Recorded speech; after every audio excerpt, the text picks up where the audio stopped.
Olá, boa noite a todos. Vamos dar início a mais um evento da segunda edição do PASSE, intitulado Economia e Atualidades.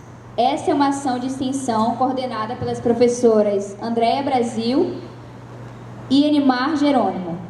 A ação de extensão visa difundir a importância da ciência econômica para a compreensão dos fenômenos sociais e fatos da atualidade, por meio de palestras e diálogos com profissionais de reconhecida atuação nos temas discutidos pelo projeto. O evento concede aos participantes certificação válida como carga horária de atividade complementar. Para isso, é necessária a inscrição no evento por meio do site Event3. O link está disponível com a equipe de organização. E se você ainda não fez a sua inscrição, aproveite e faça agora mesmo.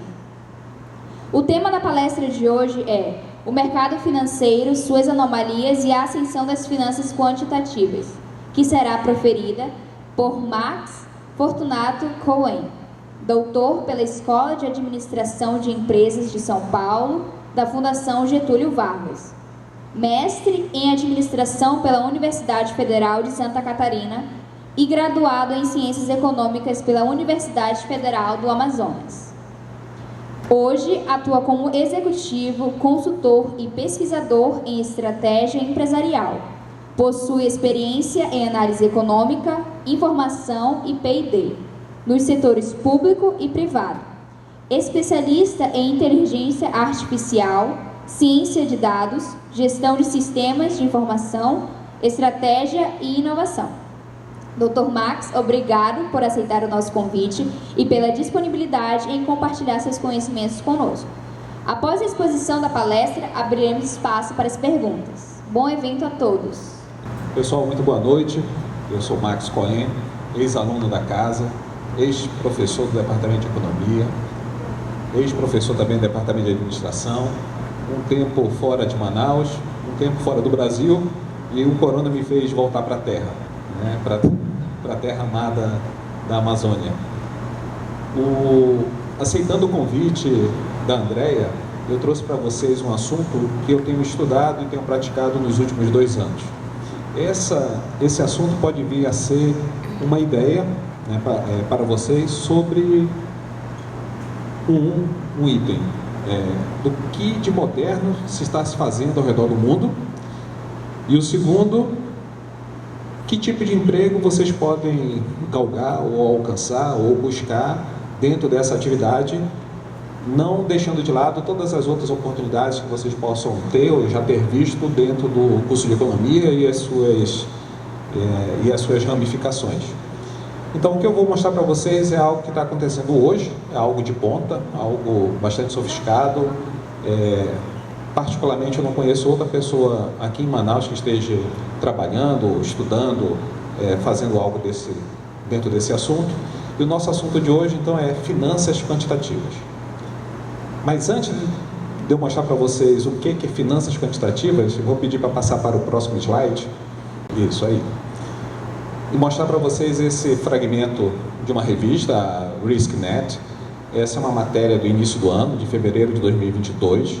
ADIA significa Abu Dhabi Investment Authority, é a autoridade que gerencia o Fundo Soberano de Abu Dhabi. Então, Abu Dhabi, um pequeno local dentro do mundo muçulmano, dentro do mundo árabe, né? Década de 70, os árabes apareceram no mapa econômico, vamos dizer assim, por conta do petróleo, né? E desde então, naquele momento, na década de 70, se cunhou o termo de petrodólares, né? Que eram os dólares oriundos da venda do petróleo.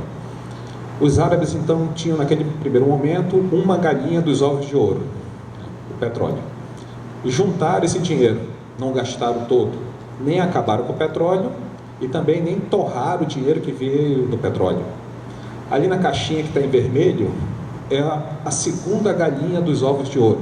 É um fundo que tem 698 bilhões de dólares oriundo da primeira galinha. Então, a primeira galinha é o petróleo. A segunda galinha, oriunda do petróleo, um fundo de 698 bilhões de dólares. E eles estão criando a terceira galinha, um fundo quantitativo. Ali na parte de baixo está escrito Marcos Lopes de Prado. Professor Marcos Lopes de Prado, grave esse nome, procure esse nome no Google, compre o livro desse cara, tem um monte de livro dele, o cara é muito bom. Ele foi contratado pelos árabes para gerenciar a ADIA e criar o novo fundo. Montou uma equipe de 50 PhDs das mais diversas áreas, em economia, em física, em matemática, ciência da computação. E o fundo quantitativo, ele é um fundo onde se tem inteligência artificial, estatística, fazendo cálculos em busca das anomalias do mercado. O fundo vai em busca, então, de ações e outros ativos que estão subprecificados. Então, diferente das escolas tradicionais, quem está dentro de finanças quantitativas nunca vai analisar uma ação ou duas ações, um ativo, dois ativos ou três ativos. É sempre uma quantidade de dezenas, de centenas ou de milhares. Então, o computador vai analisar todas as ações de todas as bolsas ao mesmo tempo. Muitas vezes por dia, ou até mesmo muitas vezes por hora. Então, o que a ADIA vai ter em breve é uma versão dos vários fundos quantitativos que tem ao redor do mundo, só que com um poder de decisão, decisão econômica, decisão financeira, muito maior, muito mais preciso e muito mais rápido de que qualquer outro trader ou de qualquer outro investidor na face do planeta. Próximo. Então, quando se fala em investimentos, existem hoje 3 escolas. Até pouco tempo só tinham 2. A primeira, a mais antiga, a escola fundamentalista, e de antemão, nenhuma das 3 estão erradas, né? Na verdade, você vai para uma dessas escolas dado a sua preferência, dado a sua habilidade. Então, a mais antiga é a fundamentalista. Você vai olhar, o investidor vai olhar os fundamentos, vai olhar balanço patrimonial, vai na empresa para saber se os clientes estão entrando, em que quantidade, como é que está o prédio, rotas de entrega, etc. O grande expoente dessa escola, o bilionário Warren Buffett, né? Um grande investidor que vai investir em passos lentos, né? Vamos dizer assim, né? Analisando ação por ação. Fundos de investimento também são compostos por traders ou por analistas de investimentos que vêm dessa escola. Então, pode-se dizer que um analista consegue acompanhar 20 empresas, então vai estar acompanhando 20 ações. Se você tiver uma equipe com 10 analistas, vezes 20, então 10 vezes 20, 200, você vai conseguir acompanhar 200 ações. Na escola com os praticantes da análise técnica ou grafista, né, o pessoal vai analisar uma única variável, essa é a primeira diferença, enquanto na fundamentalista tem várias variáveis que estão dentro do balanço e outras de cunho macroeconômico, por exemplo. Na análise técnica só tem uma variável, a variável preço, se sobe, se desce.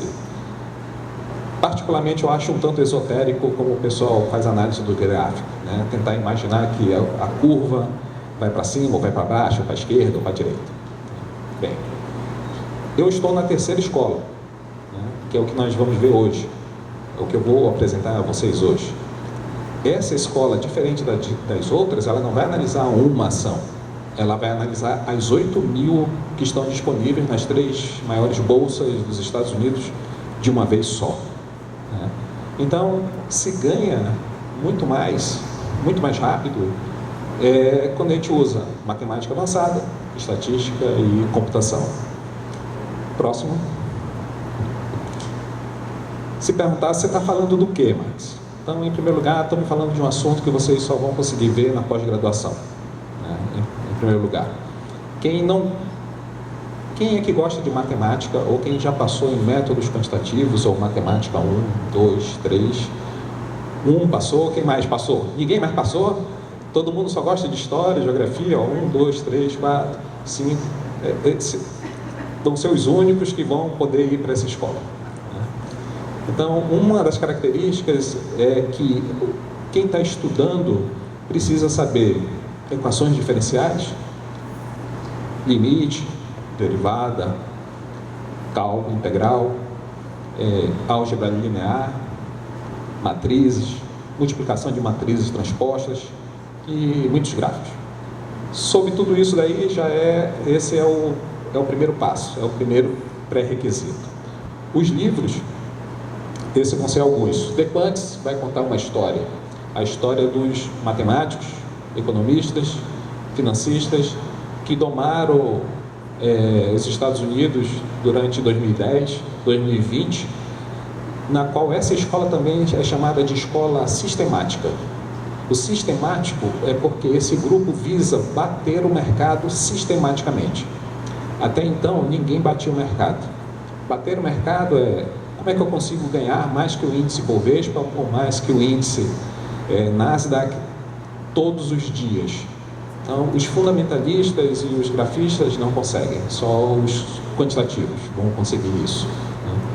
Então, dentro da literatura, ali, Advances in Financial Machine Learning, é do professor Marcos Lopes.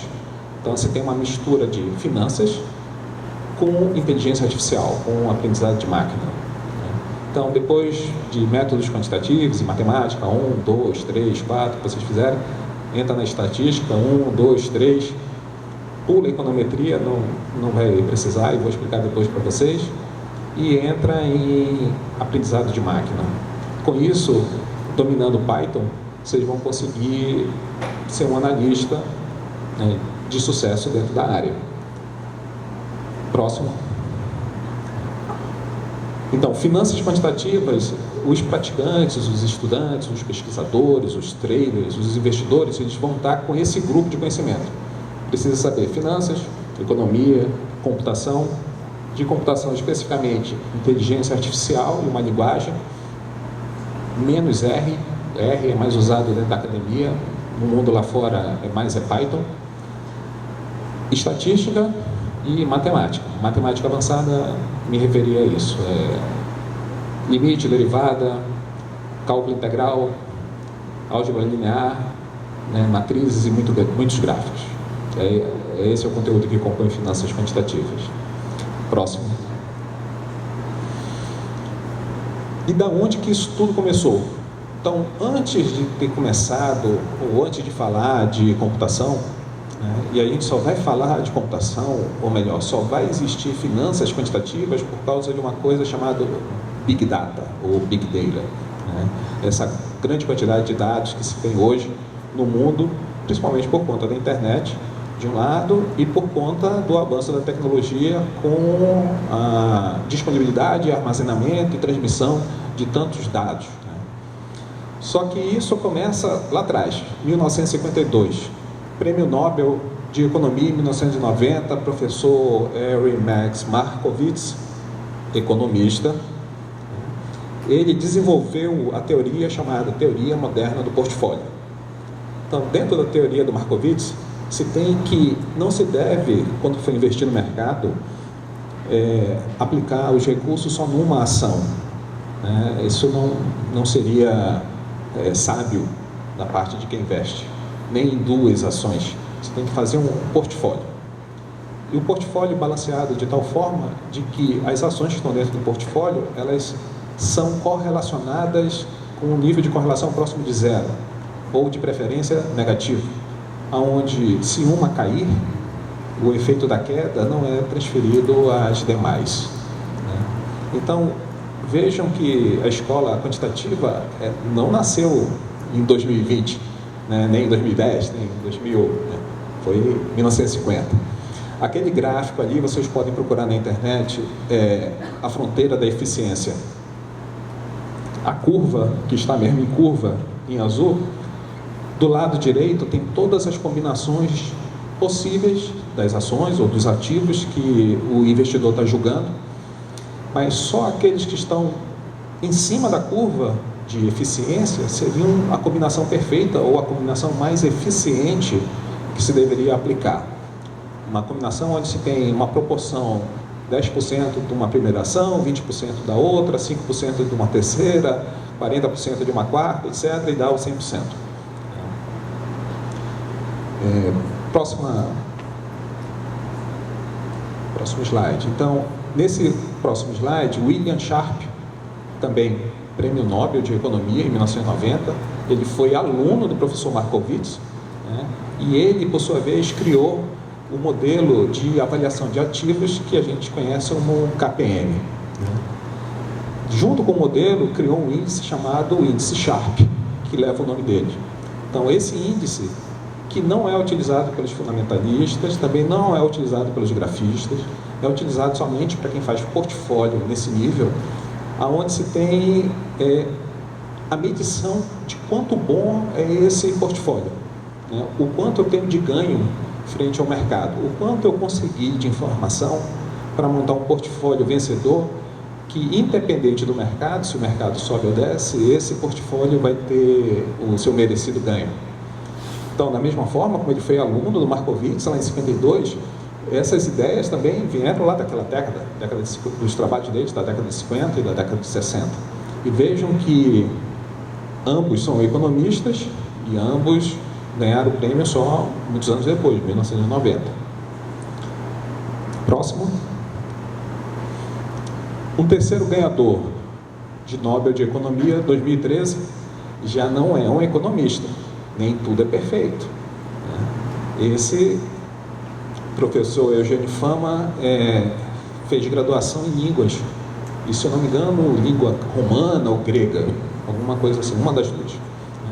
Só que aí ele se consertou, né? Depois ele foi para a pós-graduação, fez um MBA e um doutorado em Economia e Finanças. Por conta disso, e por uma lista de sucesso que ele teve, veio ganhar o Nobel de Economia em 2013. Então, em primeiro lugar, ele tem um trabalho fantástico, seminal, ponto de referência dentro da ciência econômica, que é a hipótese de eficiência do mercado, que ele vai dizer que o mercado é eficiente e vai demonstrar matematicamente o quanto. Só que o eficiente vai se ligar com a teoria anterior da teoria do portfólio, que vai dizer, vai ser eficiente para chegar ou para escolher aquela posição ótima de eficiência. Se não tiver, o mercado vai buscar essa eficiência de alguma forma. Um segundo ponto, ele cunhou o termo random walk. Random walk é a tradução para aleatório. Dizer que o mercado de ações ele é aleatório, não dá para prever, não dá para fazer um prognóstico. Da mesma forma que precisamos ter, por exemplo, quem vai jogar na Mega Sena tem que fazer um prognóstico, você tem que acertar os 6 números na Mega Sena. Se você jogou 41, você está esperando que dê 41. Não é como nas eleições que tem uma taxa de erro, né? Eu joguei 41, mas pode ser, se der 40 ou se der 42 eu estou ganhando. Não, tem que ser prognóstico. Então, provou por A mais B que, no mercado financeiro é random walk, é aleatório. Não dá para prever uma ação.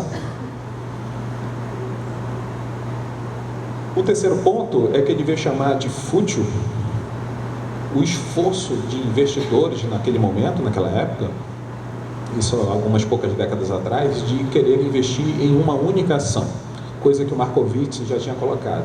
Se alguém quer investir no mercado financeiro, no mercado de ações, qualquer outro mercado que seja, ouro, prata, etc., tem que ser num portfólio.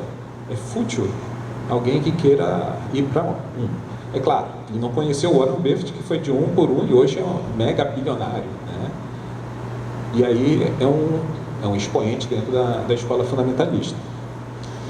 E uma outra coisa muito interessante que ele fez, enquanto Markowitz e o Sharpe descreveram o KPM, o KPM tem Y é igual a alfa mais beta X.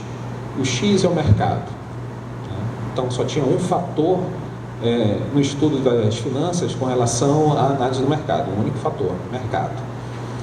Ele evoluiu, pegou o mercado e colocou mais outras 4 variáveis, que são estudadas até hoje, são chamados de fatores estilos.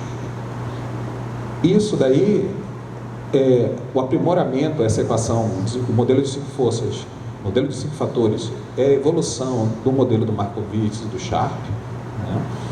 E que hoje vai se dar a uma área chamada Factor Investing, investimento por fatores. E por conta de inteligência artificial e da estatística, a gente pode aumentar, não só ter mais esses 5 fatores, né? ter quantos fatores nós quisermos. Se nós estamos levando em conta que a inflação afeta nosso portfólio, a gente coloca como um X. Se aumento da dívida pública afeta o nosso portfólio, a gente coloca também outro X. Então, hoje, eu vou mostrar uma tela do meu notebook. Hoje eu tenho um pouco mais de 200 fatores que são analisados simultaneamente. Ainda são poucos, existem mais de 1000. Então, você junta todos esses X e deixa o computador processar e tentar identificar que fatores, que sinais são gerados desses fatores que afetam os ativos de forma positiva ou negativa, de tal forma que a gente busque prever um portfólio, não mais fazer um prognóstico de uma ação ou de 2 ações, mas um conjunto. Próximo. E aí, voltando para a hipótese de eficiência do mercado, vocês aprenderam aqui no curso que o homem é racional, né? Ou que a racionalidade é limitada. Então, em algum momento, a gente vai ver que lá de Adam Smith para cá, se julgou muito ou se esperava muito uma racionalidade, né, perfeita, maximizada. Né? Então, não vai dar, não tem. Isso não existe. Se existisse, alguém que precisa comprar um sapato não iria parar na primeira sapataria. A pessoa que precisa comprar um sapato, um homem ou uma mulher em Manaus, teria que ir em todas as sapatarias que tem na cidade, na Zona Leste, no centro, no shopping. Depois de ir em todas, souber o preço do mesmo sapato, aí vai poder tomar a decisão para maximizar a sua grana e escolher aquele, óbvio, mais barato ou melhor condições de pagamento. Como a gente não faz isso, na terceira sapataria a gente já pede: chega, me dá esse sapato aqui, eu já vou levar, já estou cansado. Tá? Acabou a racionalidade nesse momento. Né? Principalmente o pessoal que adora ter um cartão de crédito e quando chega no shopping a mão treme toda e sai comprando tudo que passa pela frente, isso também não tem mais nada de racionalidade.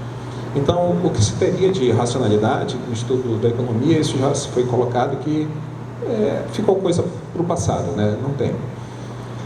E um ponto importante a arbitragem de preços. A teoria da arbitragem é que quando eu estou comprando ou vendendo ativos, eu posso comprar no mercado por um preço mais baixo e eu vou poder vender esses ativos em um outro mercado por um preço mais alto. E aí eu vou ganhar nessa diferença de mercado, de um mercado para o outro. Então, é por isso que alguns compram ações em um determinado mercado por um preço mais baixo e alguns minutos só depois já está vendendo em um outro mercado. E aí se ganha com essa diferença. O avanço da teoria da arbitragem nos permite ter ganhos financeiros por conta somente dessa movimentação, sem esperar que a empresa cresça. Só esperar, dado a irracionalidade do agente econômico em ambos os mercados, porque alguém vendeu porque estava precisando, não conseguiu esperar, por um nervosismo do mercado, os preços caíram. Então, por uma pouca racionalidade, em alguns momentos, a teoria da arbitragem entra e os analistas podem se aproveitar disso para poder ganhar dinheiro.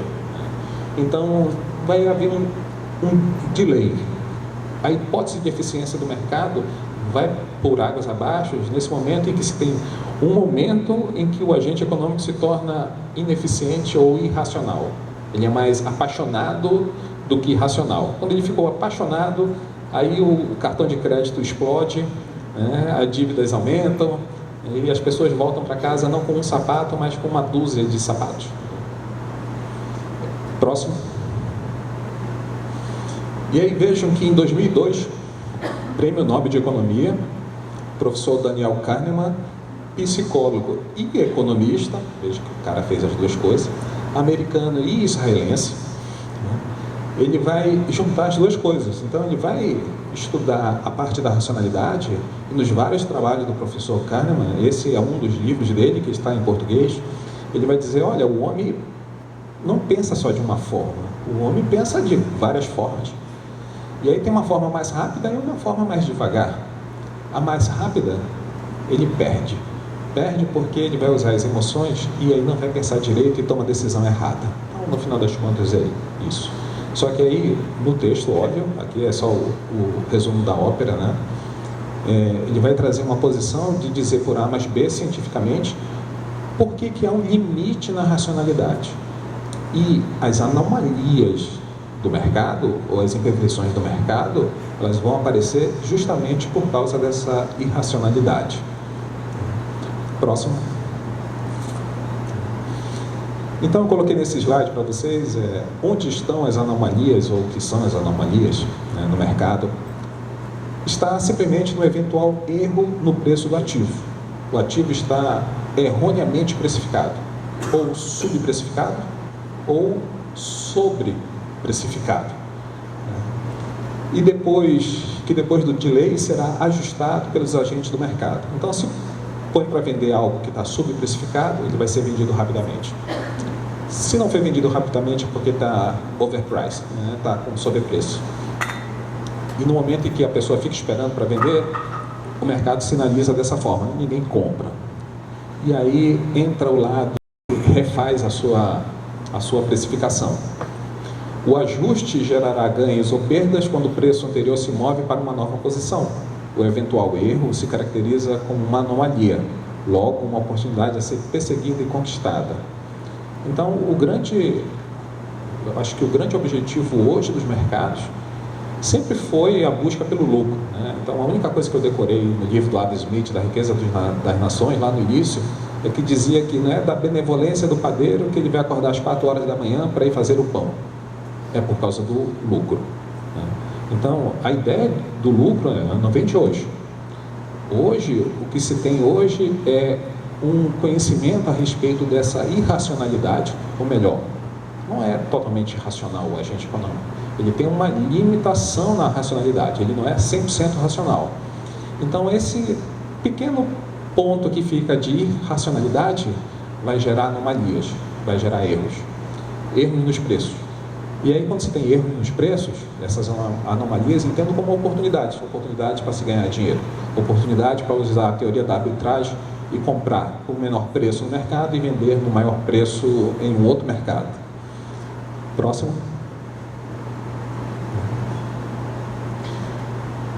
Se me perguntarem quais são as principais estratégias em trading, em compra e venda de ativos, essas são as 4 principais.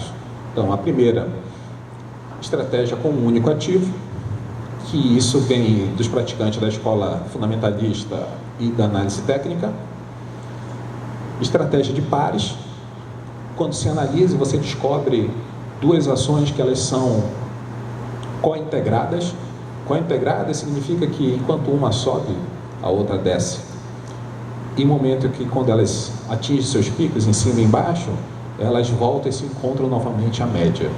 Então, estratégias de co-integração são interessantes para você prever. Também são co-integradas, por exemplo, uma subsidiária de uma empresa, uma indústria que está em Manaus, mas tem uma subsidiária que está na China.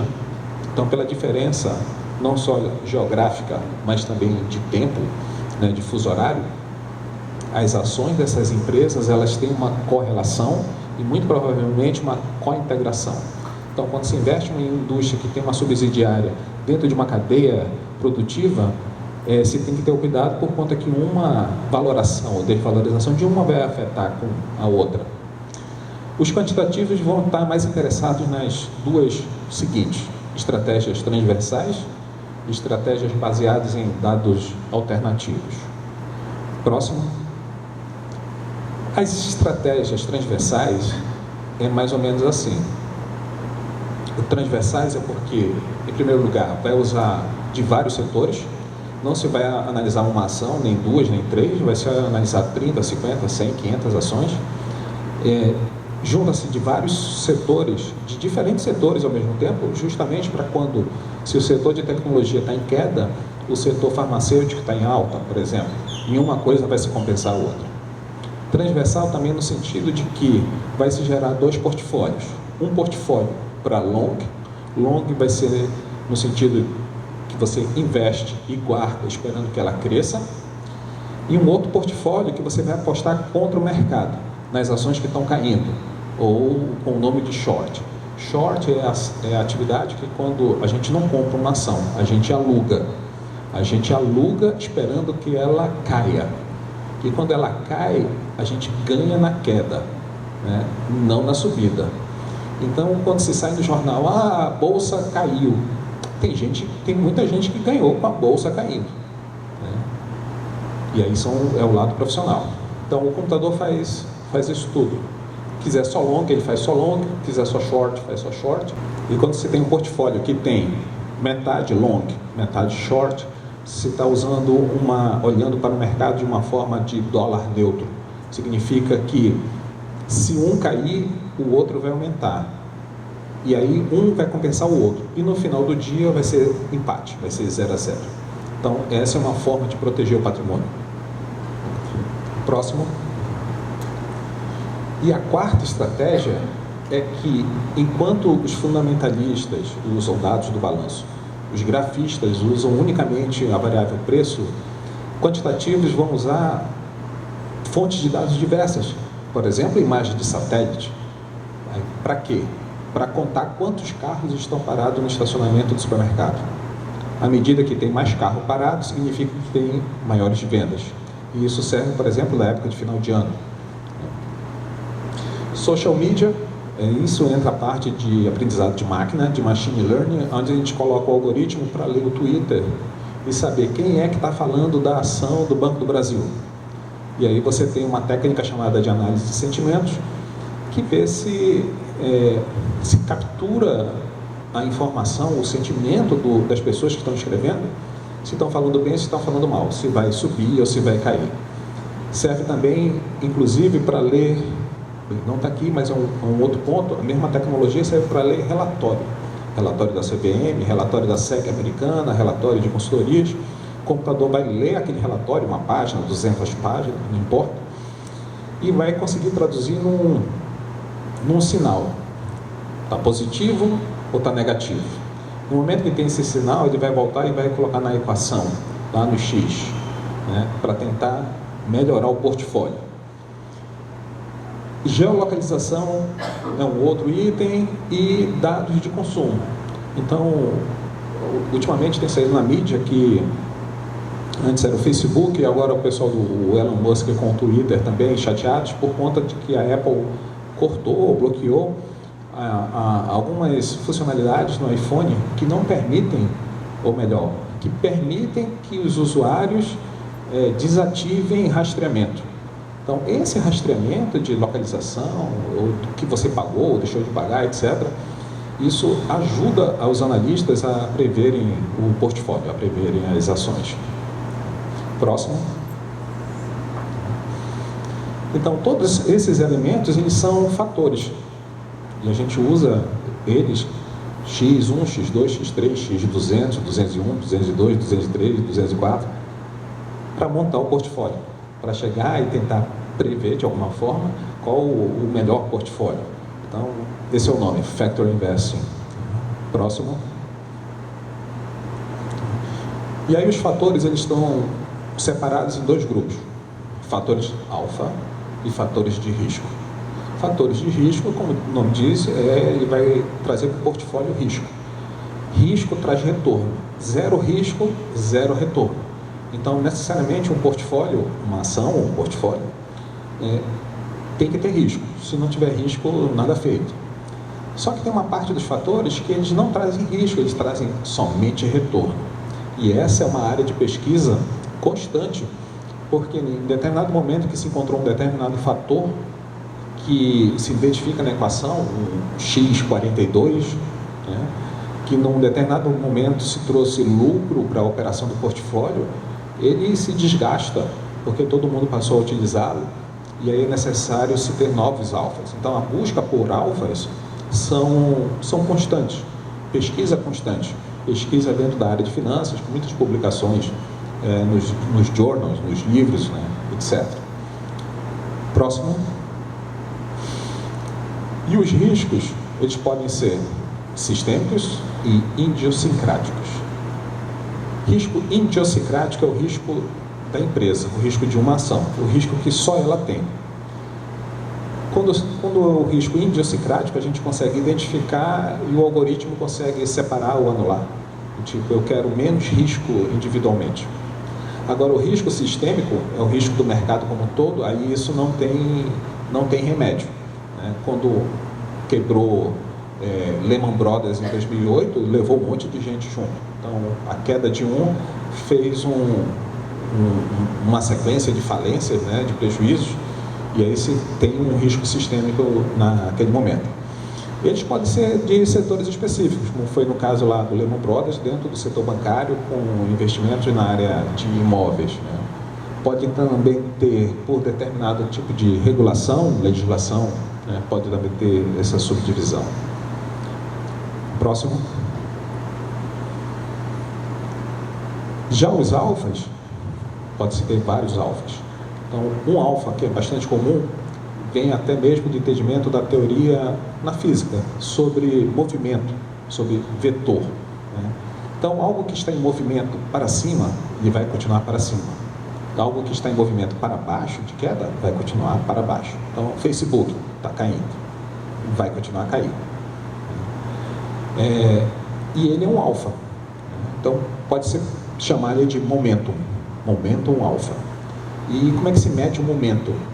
Se está subindo ou se está descendo? Pelo preço, pela média móvel em uma semana, 30 dias, média móvel de 60 dias, de 120 dias, né? E a gente vai saber se o preço tem tendência a subir ou tendência a cair. Mas há outros fatores, né? Total da dívida da empresa, fluxo de caixa, demanda por produtos que vão aparecer em relatórios, isso todos são alfas. E enquanto vocês vão aprendendo uma regressão na estatística, y é igual a mais B1 vezes x1, então você vai ter 1x1, aqui vai poder ter então 200x, 500x, né? E aí você tem a estatística junto com a computação para juntar todos esses x de uma única vez e combinar tudo num alfa combinado, num único alfa, todos eles. Próximo. Bem, ficou bem pequenininho, mas essa é a tela do meu Jupyter Notebook. Na parte de cima tem o cabeçalho com o símbolo da ação, o nome da empresa, o valor de venda, né? E na parte de baixo, lá onde está a seta, tem 8.054. Esse é o total de ações que estão sendo comercializadas hoje, Bolsa de Nova York, Nasdaq e mais a Amex, nos Estados Unidos. Essas são as 3 maiores bolsas. As 3 maiores bolsas juntas somam 8.054. Próximo. Eu coloquei as 8.054 e mandei o computador, pedi para o computador me fazer um portfólio. E o computador me cuspiu 26, um portfólio com 26 ações. Próximo. E dentro da fronteira de eficiência, ele me calculou um portfólio o máximo, o mais eficiente possível, então está dentro da curva, onde se tem um risco de 17,95% ao ano e um retorno anual de 61,9%. 61%. Aí, pausa. O cara que tem mais sucesso em retorno com fundos quantitativos se chama Jim Collins. O Jim Collins, até a década de 80, ele era analista de criptografia na NSA, na National Security Agency, né, na Agência de Segurança Americana. Década de 90, ele saiu do serviço e fundou a Renaissance Technology. A Renaissance Technology tem pouco mais de 50 funcionários, um turnover baixíssimo. O pessoal, ninguém quer sair de lá e também não tem vaga, já que o pessoal não quer sair, não tem vaga para o pessoal entrar. O Renaissance Technology, pelo nome Technology, de tecnologia, ele não vende computador e nem vende software, ele gera fundos. O principal fundo é o Medallion. O Medallion, no ano passado, no ano do corona, ele rendeu 73%. Foi o fundo de investimento ou o investimento com o maior retorno no planeta Terra no ano do corona. Aqui, quando se diz 61,95%, de retorno é uma expectativa. Ele tem uma expectativa de chegar a isso. É possível que se chegue, guardada a proporção, nos próximos dias. Como o mercado vai mudar, precisa rodar esse algoritmo todo dia para recompor esse portfólio, ou diário ou semanal. No máximo mensal. Não dá para comprar um portfólio em janeiro e esperar o ano todinho para vender no outro janeiro. Não funciona. Essa é a ideia dos fundamentalistas. No quantitativo monta um portfólio na segunda-feira e na outra segunda refaz o portfólio. Vende tudo e compra outro. Próximo. A curva que está em verde depois prolonga com vermelho é a série histórica desse portfólio. Então, esse portfólio, nos últimos 2 anos, de 2021, de janeiro de 2021 até 2022, ele rendeu 3,5%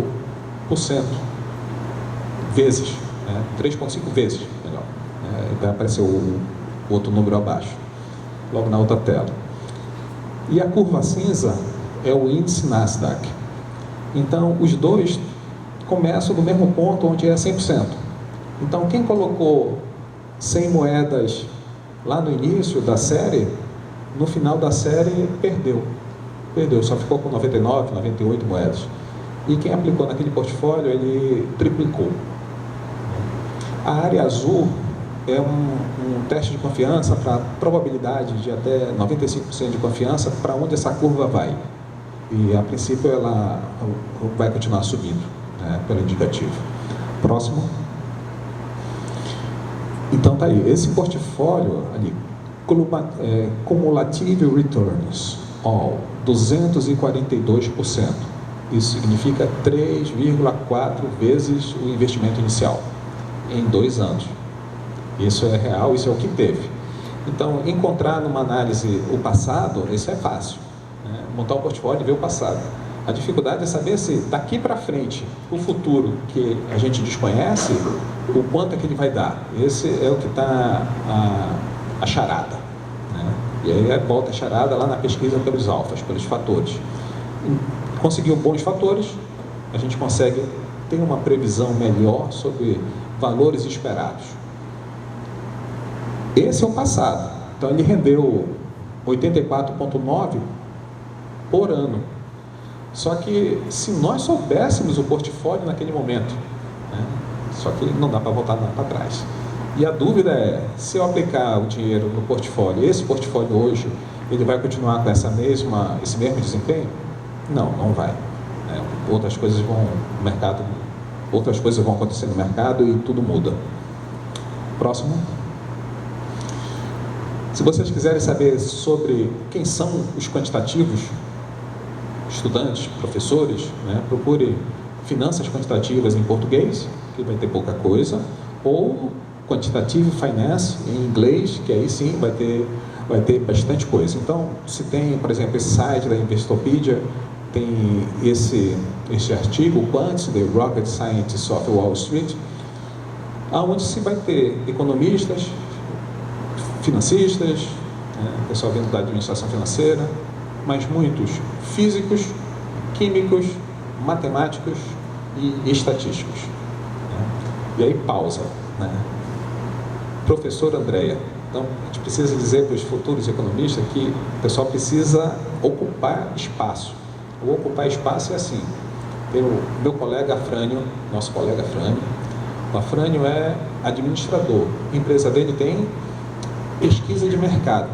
Pesquisa de mercado, mas mercado não é coisa de economista, mas são os administradores que cuidam.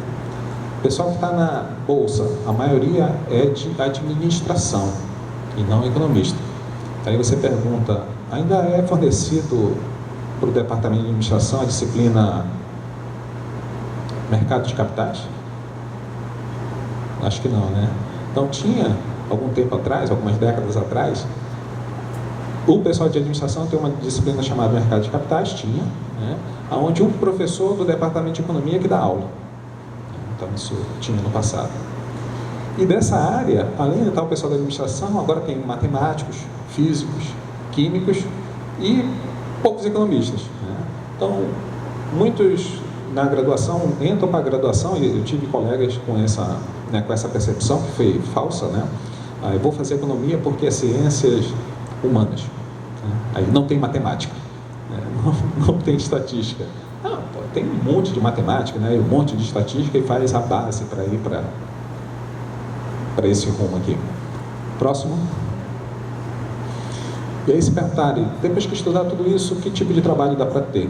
Então eu copiei aqui do CQF, que esse é um instituto dentro da FIT, sabe a FIT que faz rating para empresas e para governos? Então a gente tem um instituto na qual emitem um certificado.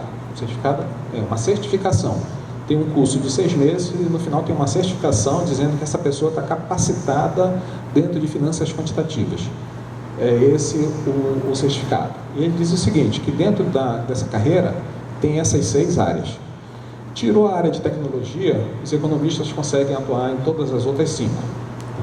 E aí quais são as 5? Ciência de dados e aprendizado de máquina, né? Data Science e Machine Learning, gestão de portfólio management, que é o que a gente está conversando, risk management, que é gestão de risco, isso vai para as seguradoras, para os bancos, quant trading, que é o pessoal que vai fazer atuação em bolsa, né, em comprar e vender ações, trading, e quant strategy and research, são os pesquisadores. As pessoas que vão pesquisar fatores, por exemplo, e vão vender essa informação no mercado sobre fatores, análise de mercados, etc. Então, 5 áreas para quem estiver procurando emprego. Próximo. E aí se perguntar, onde que estuda isso? Então, isso é um assunto para pós-graduação. Vocês vão ter a base em economia, que é matemática e estatística. E aí eu dei uma procurada, o que tem aqui no Brasil, encontrei esse mestrado na Fundação Getúlio Vargas, na Escola de Matemática Aplicada. Tem 2 linhas de pesquisa e uma delas é finanças quantitativas, que vai estudar finanças quantitativas, risco, seguros, etc. Tem um portfólio de disciplinas bastante bacana. E o público-alvo, eu grifei lá embaixo, tem economistas, né?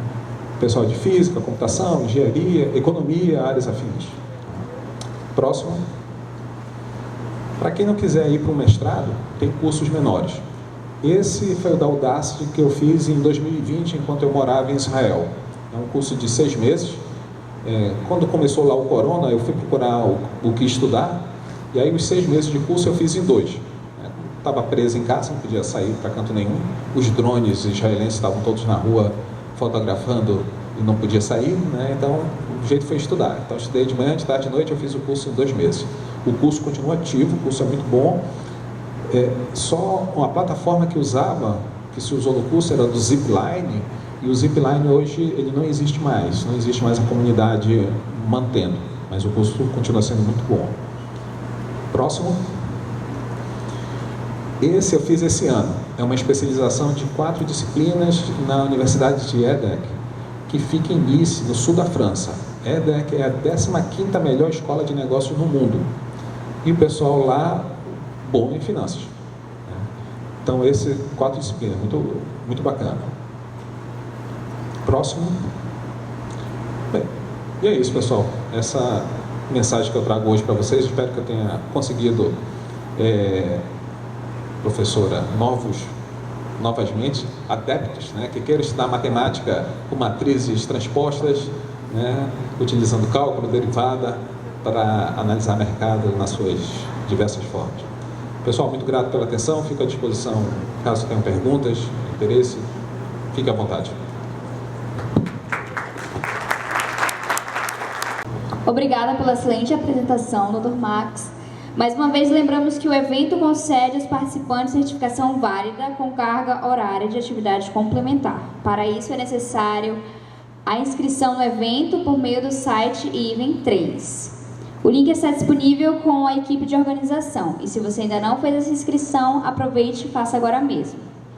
Também solicitamos que ao final do evento todos respondam ao nosso formulário de avaliação. Isso é muito importante para melhorar a organização e programar as próximas palestras. O QR Code com o link está também disponível com os membros de equipe de organização. Se alguém estiver disposto a fazer alguma pergunta, será distribuído papéis que poderá ser escrito, tá bom?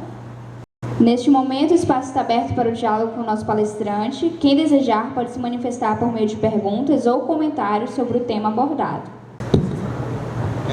Boa noite a todos. Ano passado fiz a matéria de Matemática Aplicada à Economia 3 e passei, né, graças a Deus, primeiramente. Só que eu me aprofundei num índice que me chamou a atenção, que eu não vi no quadro, mas o nome era parecido, até porque o professor era russo também, né? Era ele emprestado do departamento de exatas, era o índice de Markov-Kiev. E eu vi um nome em alemão, Markowitz, né? Queria saber do senhor se o senhor já ouviu falar, se tem alguma coisa a ver, se não. Que ele calcula as probabilidades do mercado também. Basicamente, ele pega várias probabilidades e enfileira em colunas ou em barras assim para formar uma nova matriz. Esse eu não ouvi falar, mas com certeza quando vocês estiverem lendo sobre esse assunto, seja em livros ou artigos, muitos nomes dessa forma, nomes complicados, Markowitz, Markov, né? Por conta de muitos serem matemáticos, físicos, além de economistas, mas muita gente boa vindo da Rússia, né? Rússia, Europa Oriental, e aí vão ter esses nomes. Uma outra pergunta também, atualmente a curva de juros americana está subindo, né? O presidente do Banco Central está tentando conter uma inflação.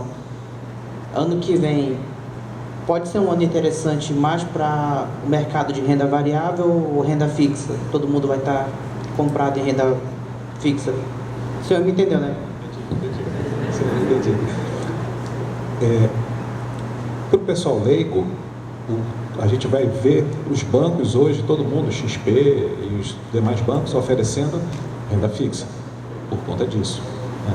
Agora, para os profissionais que estão no mercado, com fundos alavancados e outros portfólios com renda variável, se vai ter ganhos também na renda variável, justamente com a questão do long short, né? Então, o short, de apostar na queda de algumas empresas, que é o que está acontecendo. Vai ter momentos em que as empresas, os valores sobem, e vai ter outros momentos em que os valores vão descer por problemas ou do setor ou problemas inerentes à empresa.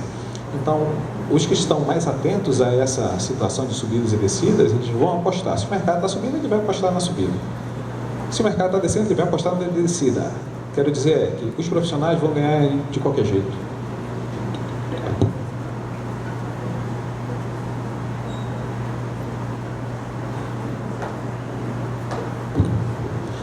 Mais alguma pergunta, pessoal?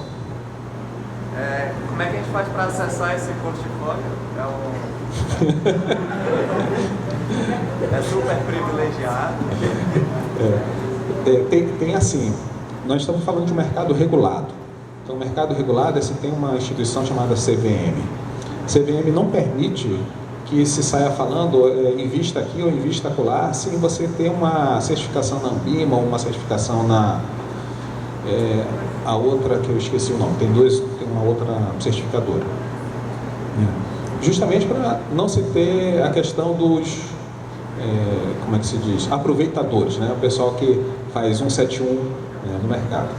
Então, quando se vai falar sobre portfólio, ou se fala no particular com a gerente, ou em alguns que estão em clubes de investimento, né? Como por exemplo da XP, por exemplo, que recebe carteiras, vamos dizer, sugeridas, né? O da minha parte, por enquanto, ainda não tem sugestão nenhuma. Esse daí é passado, né? Esse passou. Então não vale, mesmo que vocês tenham feito print da tela e dizer que vou apostar em todas essas aqui que colocaram, não vale, não façam, porque já é passado. Isso representou um momento passado. Eu ainda estou pensando em ver como é que eu faço de uma forma autorizada, oficial, né, pela CVM, como é que eu posso criar uma mala direta para distribuir para assinantes, né, portfólios semanais? Mas isso ainda não existe. Boa noite. Me chamo Adailson, sou aluno do curso de Ciências Econômicas.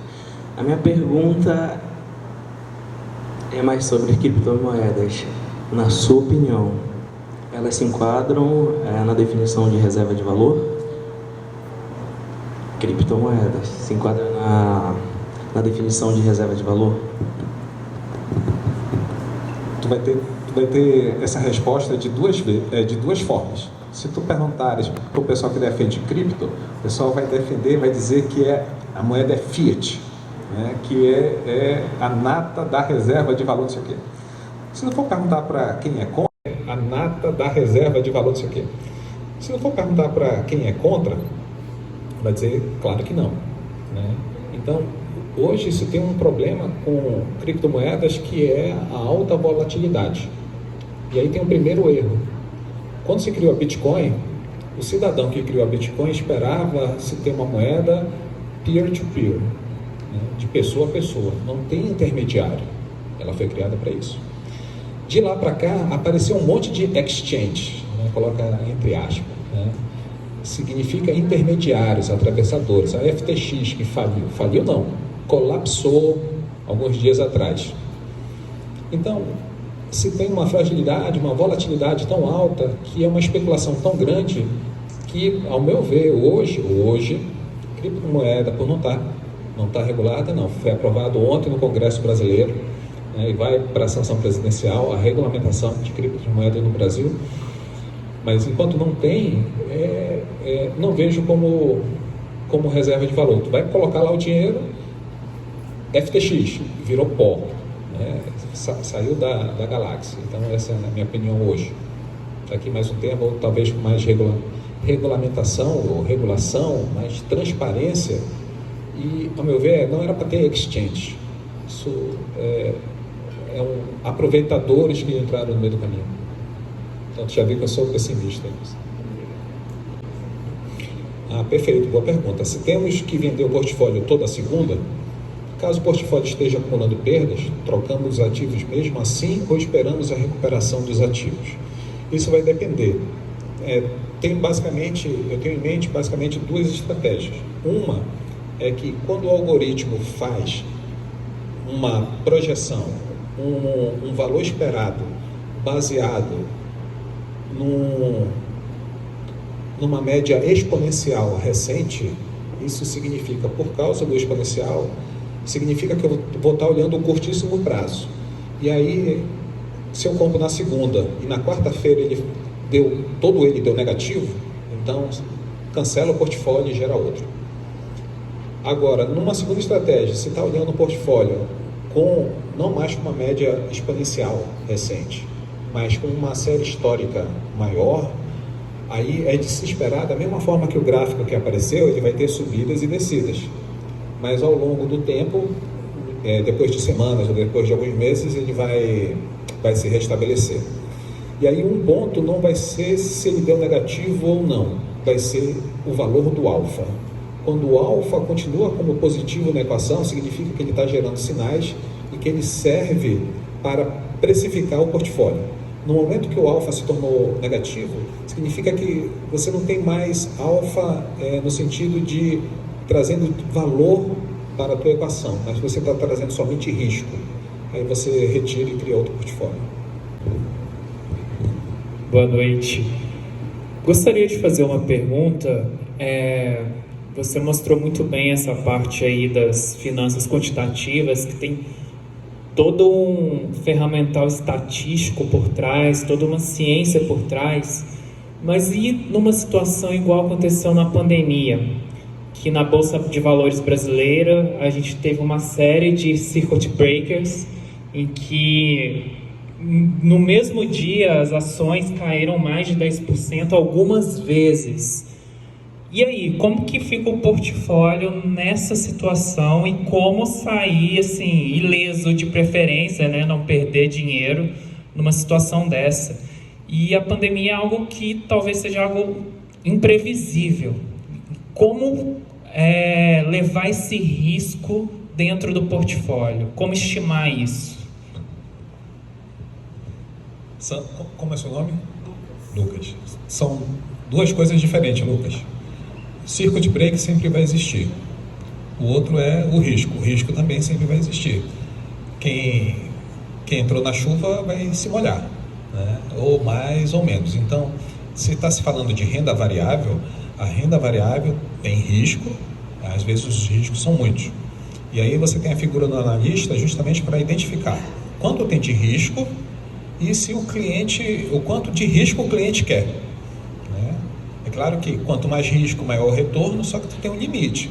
A Transbrasil, VASP, empresas aéreas brasileiras, já com uns 20 anos atrás, chegou num momento que tinha tanto risco que ninguém queria mais, porque já sabe que vai falir, né? Do mercado brasileiro, você tem uma volatilidade maior do que os mercados americanos e europeus, né? Então, eu quero ter menos volatilidade, menos o sobe e desce, menos o zigue-zague. Então, não investe na bolsa no Brasil, né? Investe na bolsa americana, né? Bom, e aí, quando chega a época de eleições no Brasil, todo ano de eleição é isso, o zigue-zague ainda é maior, né? O fulano disse, o ciclano não disse, o que vai e tal. E aí é você ter um outro elemento, é a questão de um cisne negro, né? De uma pandemia. Então, não só afetou, como matou, né, muita gente, e ninguém esperava. Isso influenciou até mim mesmo, a minha vida particular. Eu com a minha família, nós imigramos para Israel, nós somos israelenses, e aí, num determinado momento em que Israel fechou tudo, né, eu disse, vamos voltar para o Brasil, deixa as coisas se consertarem e depois a gente volta para Israel, né? Então, o cisne negro é muito difícil ou praticamente impossível de se prever. E aí você faz hedge, né? Você vai alocar recursos para proteger o seu portfólio. Aí esse é assunto para outra noite, né? Então, de buscar proteção. Uma coisa é você investir R$1.000 e se você perder R$1.000, não vai te fazer falta. Isso é uma situação. A outra coisa é você investir R$1 milhão e perder R$1 milhão. Isso com certeza vai fazer falta, né, para um monte de gente. Então, quanto maior recurso aportado, maior deve ser a diversificação dentro de um portfólio e buscar salvaguardas para a devida proteção. E no portfólio você tem uma situação como eu falei, as ações elas precisam estar com baixa correlação entre si. Elas não podem, você não pode comprar ação do tipo, vou fazer um portfólio de 10 ações, todas são do setor de tecnologia. Não pode. Porque se o setor todo vai para o espaço, você vai todo junto. Então, pega 2 de tecnologia, 2 de biotecnologia, 2 de banco, 2 de telecomunicações e você monta o seu portfólio. E aí o computador calcula.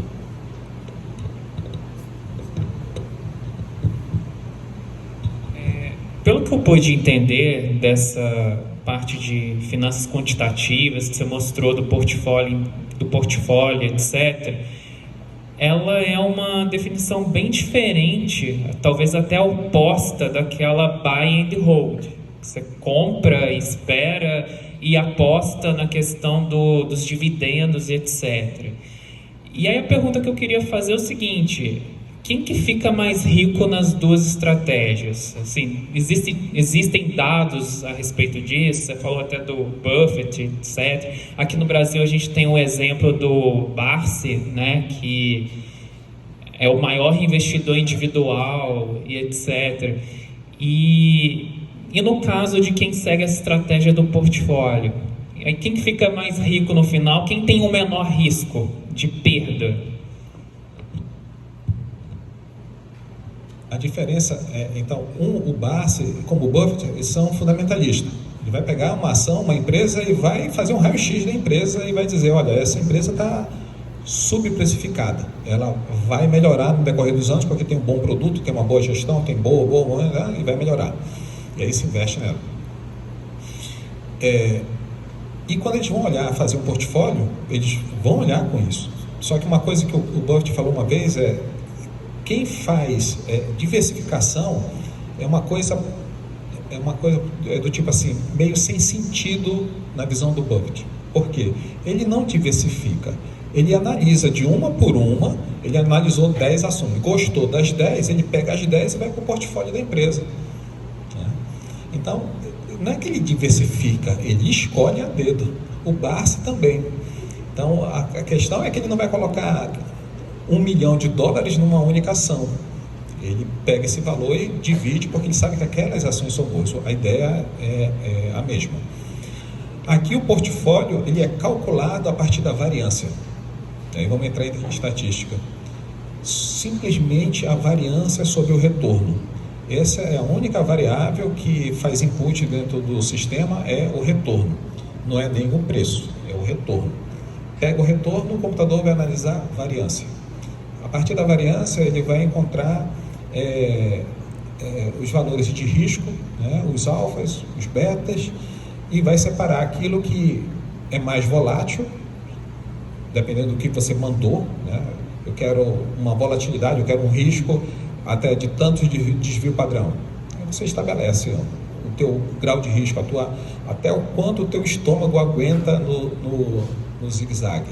Então, a ideia de portfólio continua a mesma, no sentido de ter um grupo de ações, nunca colocar numa mesma ação, só que os fundamentalistas vão escolher a ação a dedo e o computador não. O computador vai escolher as ações a partir da variância. Então, eu gostaria de agradecer ao meu caríssimo colega Max. O Max é meu contemporâneo na faculdade. Na verdade, eu estava entrando, ele estava saindo. Mentira! É verdade, sim, Max. Não está lembrado, mas é sim. Então, eu gostaria de agradecer imensamente essa oportunidade da gente se reencontrar, também a oportunidade da gente conhecer mais uma coisa nova que está ali na vanguarda dessa área do mercado financeiro, né? Então, esse tema do mercado financeiro é um tema que sempre aparece quando a gente pede sugestões de coisas para trabalhar nos nossos eventos. Mercado financeiro é uma coisa que sempre aparece. E, assim, eu não sei para vocês, mas essa abordagem para mim foi bastante nova, né? Então, tem uma possibilidade de trabalho aqui, um horizonte de atuação também, para quem tem interesse nessa área, que está aberto aqui, né? Então, a gente te agradece muitíssimo pela disponibilidade, a gente agradece muitíssimo também por essa possibilidade nova, por esse horizonte novo que se abre para nós aqui. Obviamente não é uma coisa fácil, nem é uma coisa automática, mas é uma coisa para quem está pensando um pouquinho mais lá na frente, para quem está pensando em ser um diferencial no mercado, né? E eu espero que se resolva logo essa coisa aí da divulgação melhor, mais específica desse tema aí, porque quando eu tiver um dinheirinho eu vou querer os conselhos. Pessoal, alguns avisos mais específicos aqui a respeito dessa nossa atividade. Tem lista de presença de algumas disciplinas que estão circulando. Economia do Setor Público, Pensamento Crítico, da professora Michele, e Seminários do ENAD, do professor Geazi. Então, se tem alunos aqui... Regional. De Economia Regional também? Então, se tem gente por aqui dessas disciplinas que ainda não assinou a lista, por favor, procure saber onde está. A outra coisa, quem assinou a lista de presença, a lista de frequência também dessa atividade, é necessário para receber a certificação.